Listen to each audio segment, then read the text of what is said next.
¿correcto? Entonces ahí ustedes pueden generar rápidamente, pues, ¿no? Sin utilizar, antes se utilizaban los quebrados, ¿no? Ahora ya estamos en la era de los dosificados. Existen también otros sistemas que también nos lo van a presentar, ¿correcto? Luego, finalizando, tocamos el tema de gestión de operaciones. Precisamente nosotros en el grupo de ADELESAN también estamos desarrollando un sistema que lo vamos a sacar más o menos en el mes de octubre de este año. También un libro.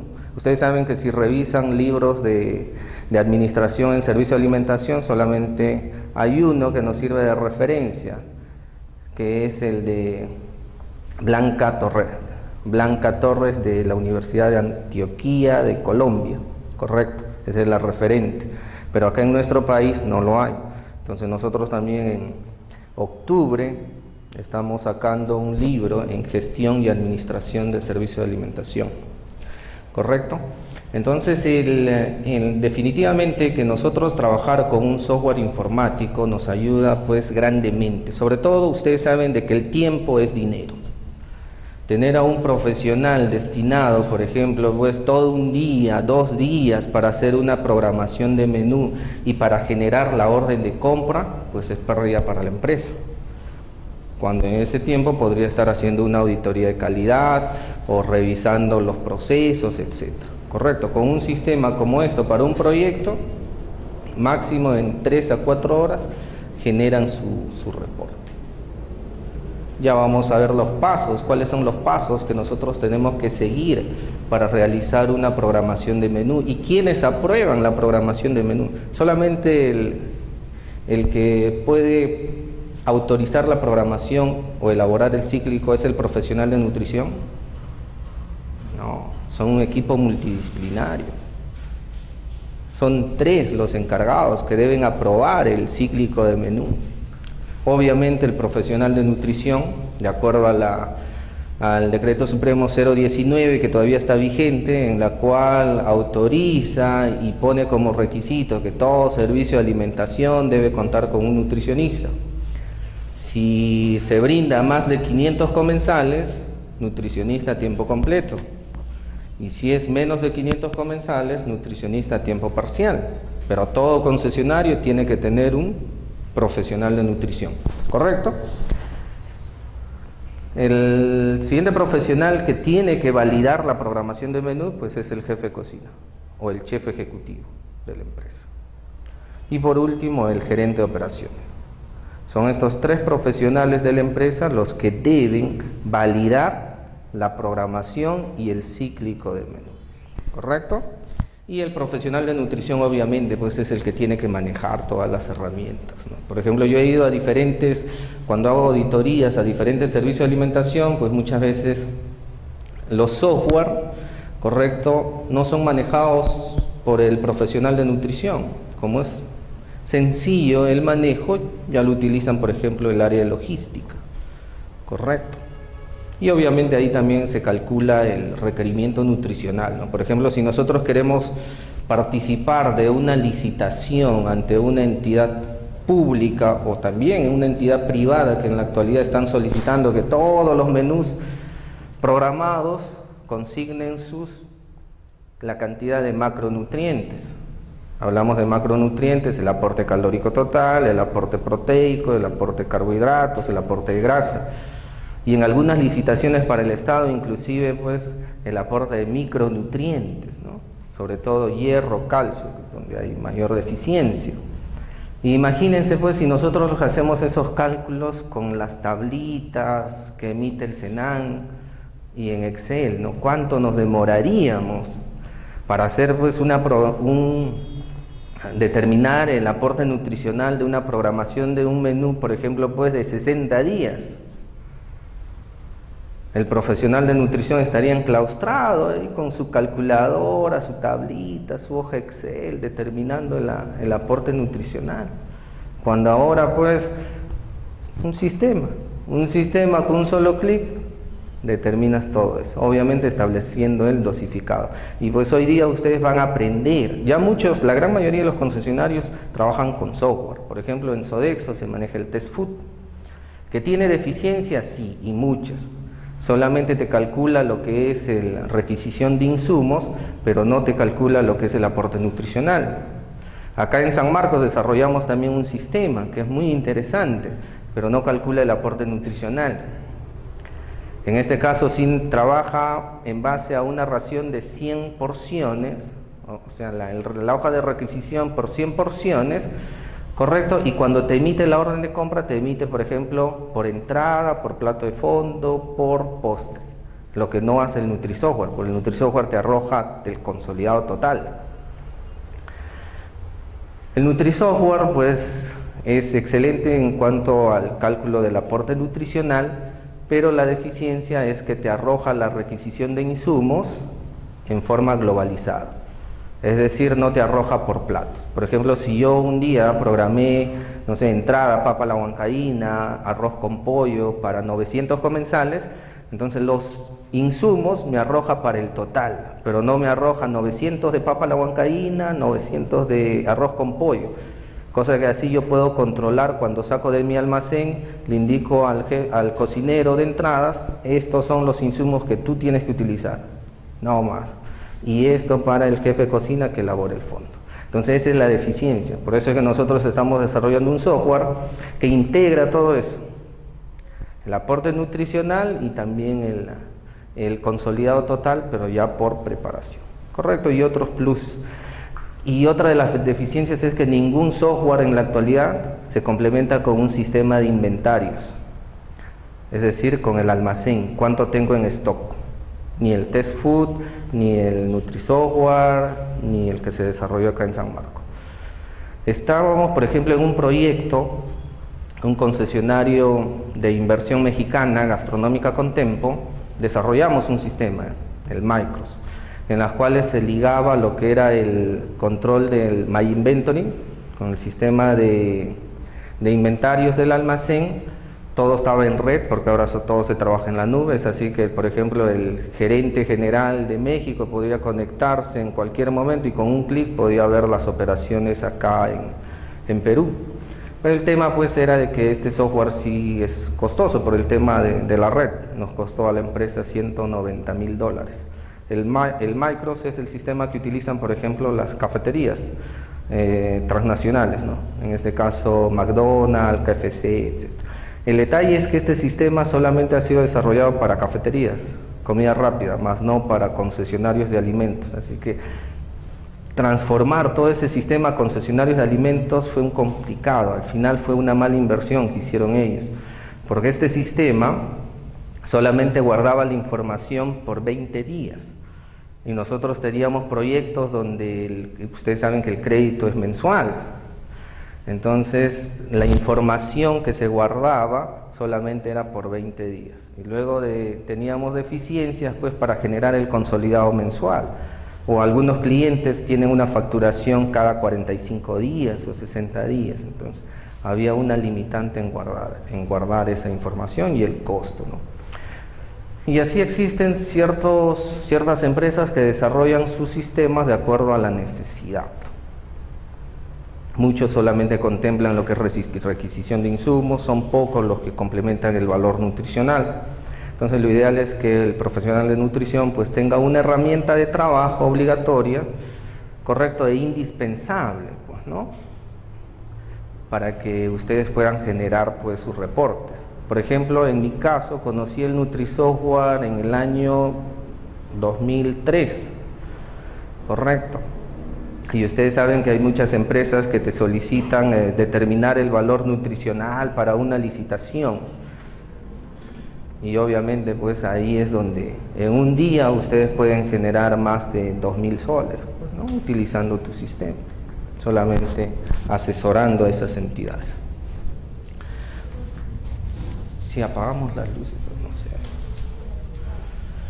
Bueno, vamos a iniciamos el tema pues con qué requisitos nosotros tenemos que cumplir para elaborar una planificación de un menú, porque ustedes saben que somos profesionales y tenemos que trabajar pues mediante un procedimiento científico, porque una programación lo puede hacer pues un personal empírico, Es más, en muchos servicios de alimentación, sobre todo empresas pequeñas, el mismo gerente elabora su programación de un menú sin tener los conocimientos de nutrición y los conocimientos de costos para verdaderamente generar, ¿no? Entonces, programación de menú tenemos que hacerlo mediante un procedimiento científico, y cuando hablamos con un procedimiento científico es que aplicamos la ciencia, pues, ¿no? Hay conocimientos previos que se llaman antecedentes, tenemos que ver la realidad de la población, evaluación nutricional, cálculo del requerimiento nutricional promedio, hábitos alimentarios, etcétera, y recién ahí podemos aventurarnos a elaborar una programación o un cíclico de menú. Un servicio de alimentación, ¿no? Esto es un servicio de alimentación, autoservicio. Obviamente acá tienen que estar con guantes, justamente les puse esa imagen, ¿no? Porque hay muchos que venden su producto, pero observen acá, uñas largas y sin guantes, ¿no? Un riesgo alto, sobre todo en la época actual donde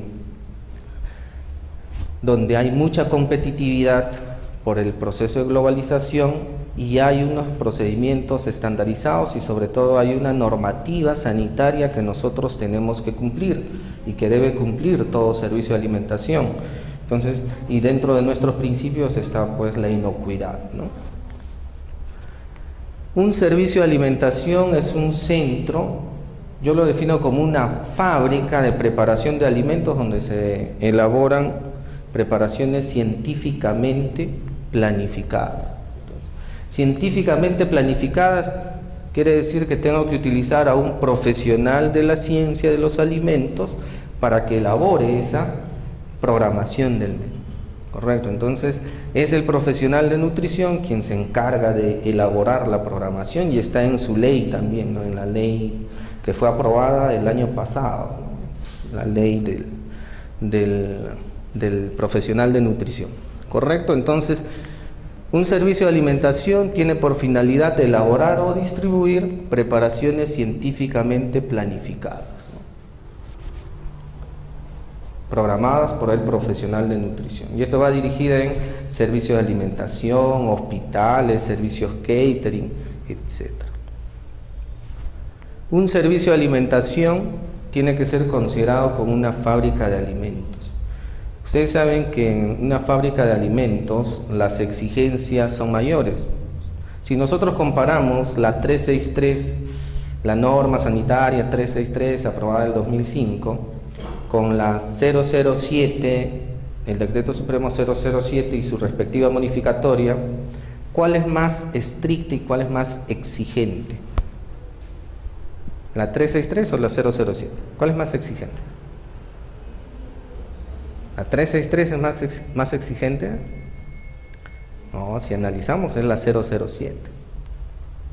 Te piden evaluar muchos más. Por ejemplo, en la 363 no se contempla el control de cloro residual, no se contempla la toma de muestra, etc.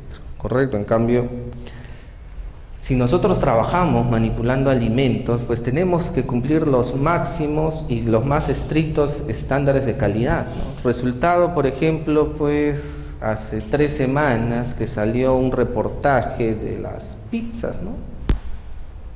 En una empresa transnacional, bueno, una franquicia, encontraron pues presencia de una plaga en un producto ya terminado, supuestamente apto para el consumo humano, pero cuando no se cumplen esos procedimientos, pues tenemos esas deficiencias.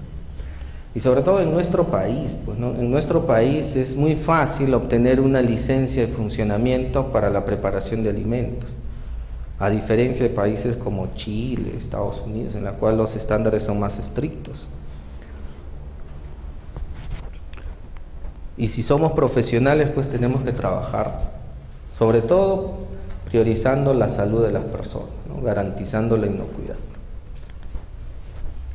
Estas son las normativas que todo profesional que programa o que trabaja en un servicio de alimentación tiene que conocer y tiene que dominar. Todas estas normativas están en el portal de Digesa, que ustedes lo pueden descargar, cada uno tiene en promedio 30, 40 páginas, y leerlos y dominarlos, ¿no? La que compete a servicio de alimentación es esta, la 019 del año 81, que aún todavía está vigente, pero que en muchos términos ya está obsoleta. La más reciente para servicio de alimentación, sobre todo en establecimiento de salud, es esta, la norma 749 aprobada en el año 2012, en las cuales ahí sí se contempla, por ejemplo, la desinfección de pisos a una concentración de 200 partes por millón, y tiene un acta de inspección en las cuales nosotros tenemos que evaluar y hacer un checklist si cumplimos o no cumplimos. La ley de inocuidad, con el decreto legislativo 1062, con su respectivo reglamento. Tenemos también pues la Ley General de Salud, los principios generales de higiene, etc. ¿Sí? En el módulo 2 se tocó el tema de legislación sanitaria en alimentos, y ahí se les habló y se les explicó cada una de las normas, ¿no? Que no es el tema de hoy día, sino simplemente que deben conocer antes de planificar un menú. Por ejemplo, si ustedes no tienen implementado un programa general de higiene, no tienen implementado sus BPM, no tienen implementado sus POEs, ¿se atreverían a programar un ceviche, un arroz con mariscos? ¿Por qué no? Higiene, riesgo de contaminación, lo más probable es que produzcas un brote de ETA. Si no tienes implementado y controlado esos procedimientos, y más aún si es comida transportada, donde el riesgo es mucho mayor, entonces no pueden programar ese tipo de preparaciones denominadas de alto riesgo. Entonces las preparaciones de alto riesgo son preparaciones pues que generalmente no pasan por cocción, o que su proceso de fermentación y deterioro del alimento es mucho más rápido.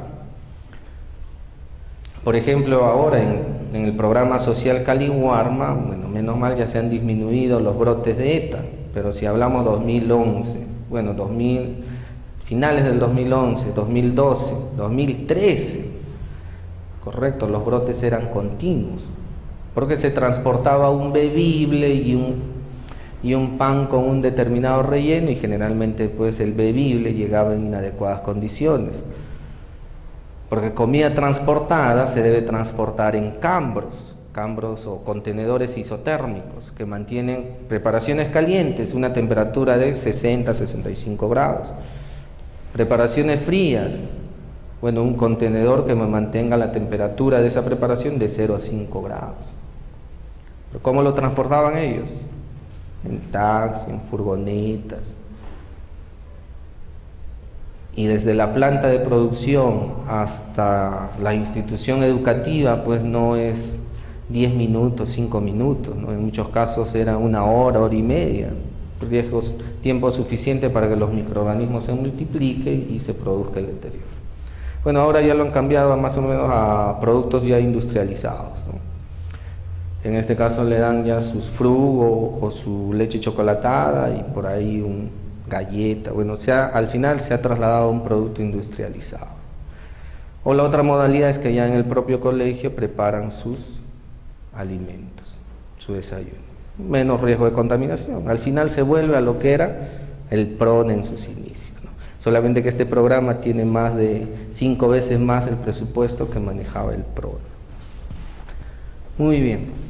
Definición de menú. Bueno, un menú es una lista de preparaciones, ¿correcto?, que se ofrece en una comida. Y esa lista de preparaciones son preparaciones científicamente planificadas y programadas. Ustedes saben que existen, en este caso, nutrientes que pueden inhibir la absorción de otros nutrientes. Tal es el caso del hierro y calcio, ¿no? O hierro y fibra, o calcio y fibra. Entonces todos esos aspectos tienen que ser considerados. Entonces, lista de preparaciones, por ejemplo, pues En el almuerzo entramos con lo que han programado en la entrada, ¿no? De repente un huevo a la rusa, una carne al vino, su postre. Como ahora ya entramos a la era de la salud y para disminuir el riesgo y prevalencia de enfermedades coronarias, etcétera, colesterol, diabetes, programar alimentos naturales, fruta como postre y su refresco, ¿no? Más o menos en líneas generales, que eso puede variar dependiendo de la población, ¿no? Pero ya vamos a detallarlo más adelante. Muy bien, por ejemplo acá, ¿no? Una programación de un menú. ¿Por qué se le da tantos alimentos energéticos, ¿no? Por ejemplo, acá tenemos el arroz, el frijol, un pan, un plátano y la sopa. De repente alguien puede decir acá, no, hay excesiva cantidad de calorías, excesiva cantidad de carbohidratos.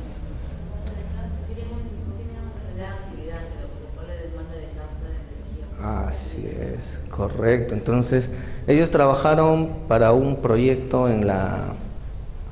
un proyecto minero, en los cuales el desgaste energético es mayor, más aún si estás por encima de los 2000 metros sobre el nivel del mar, ya hay un factor de altura que aumenta también en 10% tu gasto energético. Entonces, su gasto energético en promedio está entre 3.800 a 4.200 kilocalorías al día, y esto lo establece la FAO y también el Senan.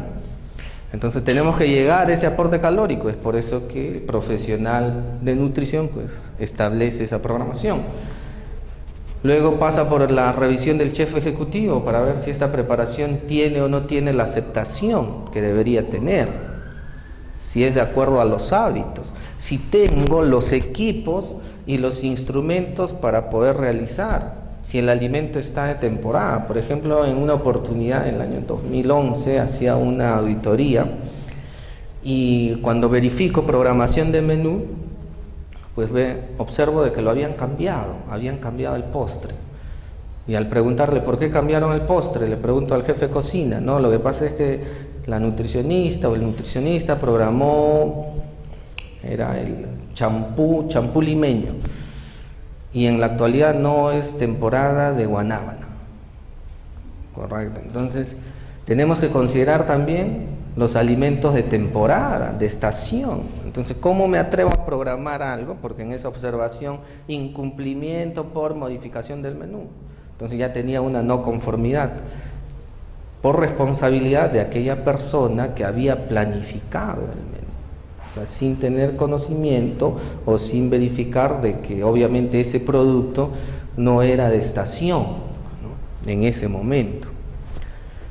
Luego pasa por el área de operaciones o el área de gestión logística, en las cuales costean pues este menú, si está dentro del presupuesto estimado para cada ración, porque si excede el presupuesto, pues obviamente se va a tener que modificar, porque ustedes saben que el objetivo de una empresa es generar utilidades y tenemos que tener un margen de utilidades que nos tiene que dar el servicio de alimentación. Entonces ya hay un porcentaje destinado para lo que es la inversión que se realiza en insumos y no podemos excedernos de esa cantidad. Entonces, para que este plato llegue esta preparación llegue a la mesa del comensal, pues ha pasado por procesos previos, una planificación, en costeo, luego ya en cocción, procedimientos para garantizar la inocuidad y que esta preparación no intoxique pues al comensal, ¿no? Entonces, el menú es el punto de partida y la meta de todo servicio de alimentación. ¿Por qué decimos que nuestro menú que nosotros planificamos es el punto de partida? Porque según nuestro menú nosotros vamos a generar nuestra orden de compra, nuestra orden de requisición de insumos. Eso se llama planificación. Vamos a ver qué equipos tengo que tener para yo preparar esos insumos. Si mi capacidad de infraestructura, de diseño de planta, que es el layout, es adecuada para producir para la cantidad de comensales que nosotros tenemos estimados. Tenemos que ver procedimientos, ¿no? Desinfección, preelaboración, cocción y el proceso de servicio, ¿no? En la atención, si es atención en mesa, atención en línea, etc. ¿Por qué tenemos que verificar también el punto de atención? Porque muchas veces se programa alimentos elaborados, que son diferentes platos que tenemos que tenerlo en línea. Y muchas veces no tenemos el personal suficiente y se complica y se retrasa el servicio. Correcto, entonces hay que evaluar todos esos aspectos. Es un ciclo. Comprar, una gestión de compras, una gestión logística, qué es lo que vamos a comprar, dónde vamos a comprar. Para ello tenemos que tener proveedores validados. ¿Qué significa tener un proveedor validado? Un proveedor que ha pasado por una serie de procesos, requisitos. Por ejemplo, el proveedor de producto primario. Tu proveedor de frutas, verduras, tiene que tener autorización sanitaria, como mínimo. ¿Y dónde tramita su autorización sanitaria? En SENASA. SENASA va a su planta, donde depura las verduras que ha comprado este proveedor, y si cumple con todo el procedimiento, le otorga su certificado de calidad, de autorización sanitaria del establecimiento. Y si cumple, pues nosotros recién podemos comprarle a ese proveedor. Obviamente que hay un mayor porcentaje el costo, no va a ser el mismo que comprarlo en la parada, porque hay un tema de ahí, pues, de ganancia que tiene que haber para el proveedor. Pero en una oportunidad, por ejemplo, cuando estaba a cargo de la gerencia de operaciones de un servicio de alimentación, me dijeron: mire, mi presupuesto no me alcanza para comprarle a ese proveedor la fruta, la verdura, etc. ¿Qué alternativa me propones? Bueno, en todo caso, establezcamos un almacén y nosotros mismos sacamos la autorización sanitaria del establecimiento y abaratamos costos. Designamos a un personal, se compró una furgoneta, 3 de la mañana se iban a la parada y todos esos productos los llevábamos a nuestra planta. En la planta se depuraba, se lavaba, se desinfectaba, se sellaba y estaba en óptimas condiciones para ser distribuida a los diferentes proyectos que teníamos. Se abarató costos, es más, llegamos a ser proveedores de otros servicios de alimentación porque teníamos nuestra autorización sanitaria de establecimiento. O sea, todo es estrategia que nosotros podamos utilizar, y los requisitos pues no son complicados. Más complicado es validar un plan HACCP, eso es correcto. Ahí sí es complicado, pero para ser proveedor no. Muy bien, y muchos de acá pueden generar ingresos. Ser proveedor no es nada despreciable, sobre todo en tema del Estado o de entidad, más si trabajas a crédito. Hay muy buena ganancia. Otro de los factores que tenemos que considerar es el almacén. Todos nuestros insumos tienen que llegar a un punto y ser conservados. Conservados, por ejemplo, en refrigeración, frutas, verduras, filiadas, rotuladas, nombre, fecha de elaboración, fecha de vencimiento, y en congelación, ¿no? Los cárnicos, separadas por grupos de alimentos, correcto. En algunos establecimientos lo trabajan bajo la modalidad de colores: lunes amarillo, martes naranja, miércoles verde, y van sacando según aplicando la norma FIFO o PEPS, primero en entrar, primero en salir. La producción, tengo que tener la capacidad de producción. Bueno, por ejemplo, en una oportunidad se programó y yo validé la programación. Era un mousse de fresa en un proyecto que recién se estaba implementando. Y al momento de hacer la adquisición de insumos no habíamos considerado una batidora industrial, o Bavarois de mango creo que era, correcto. Al final pues no sacaron ese postre. ¿Por qué? Porque no tenían el equipo para la preparación. Entonces tenemos que tener en cuenta este aspecto en la producción, que nuestro personal a cargo tenga todos los equipos adecuados para realizar la preparación o la producción de los alimentos. Y sobre todo pues en la cantidad suficiente, eso es muy importante también. Por ejemplo, en la actualidad cuando yo implemento comedores, siempre considero dentro de mi adquisición, sobre todo si es para más de 800 comensales, los fornillones. Entonces un fornillón es un módulo, una cocina modular, correcto, de 80 centímetros de alto, donde ahí pues ustedes pueden preparar la cantidad de raciones que ustedes consideren, porque puede soportar hasta una olla de 120 litros, etc., ¿no? Correcto, entonces y ahí el proceso de cocción es mucho más rápido, a diferencia de las cocinas industriales normales, ¿no? Entonces siempre traten de considerar, esto se tocó en el tema de layout e implementación de comedores, siempre trabajen con esos equipos. La distribución, ¿no? Al momento en la línea de preparación, a veces programamos muchas preparaciones elaboradas que se complica la atención, ¿no? Por ejemplo, si programan lomo saltado, ensalada o causa o palta a la rellena, etcétera, y son dos opciones de repente de menú que dan en esa preparación, y en la otra preparación también pusiste otro menú elaborado, entonces al momento de la atención, porque una línea, una tabla está diseñada para contener 6 gastronomes o contenedores, correcto, en la cual ustedes colocan en uno el arroz, en el otro el fondo, etcétera. Pero si hacen varias preparaciones, por ejemplo, en el caso del lomo saltado, tienen que tener una para la papa frita, otra para la salsa, otra para la carne, etcétera. Correcto, ahí ya se ocupan 4. Y más la segunda opción de repente que hiciste es elaborado igual, te faltan contenedores, no puedes mantenerlo a 60 grados. Todos esos aspectos hay que considerarlo. Y la inocuidad, ¿no? Tener implementado un sistema de gestión. Ya a partir del año 2016, todo servicio de alimentación tiene que contar con su BPM y POES implementado.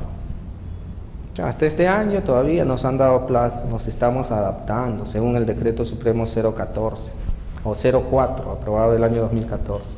Pero ya a partir de marzo del 2016 es requisito indispensable y obligatorio. En la planificación de un menú, ¿no? ¿Quiénes deben participar en la planificación de un menú? Obviamente el que va a liderar el equipo es el profesional de nutrición. Él es el que tiene que planificar el menú de acuerdo a las necesidades nutricionales de los comensales y todos los conocimientos de nutrición que posee. El chef ejecutivo de la empresa. Siempre hay un chef corporativo, el chef ejecutivo, porque él conoce, ¿no?, las preparaciones. Obviamente el profesional de nutrición también tiene que estar capacitado en comida internacional, comida peruana, comida criolla, etcétera, pero él es el especialista. Entonces él tiene que dar su visto bueno. Para ello también tenemos que trabajar con estadísticas. ¿Qué preparaciones son las que tienen la aceptación? Por ejemplo, un método utilizado es evaluar todos los días al término del servicio. Evaluación cualitativa. Por ejemplo, en muchos servicios nosotros utilizamos las bolitas de colores. Rojo, preparación mala. Amarillo, preparación normal. Y verde, muy buena. Entonces el cliente, 1500 comensales, autoservicio, terminan su servicio de alimentación, van, y ahí están los contenidos.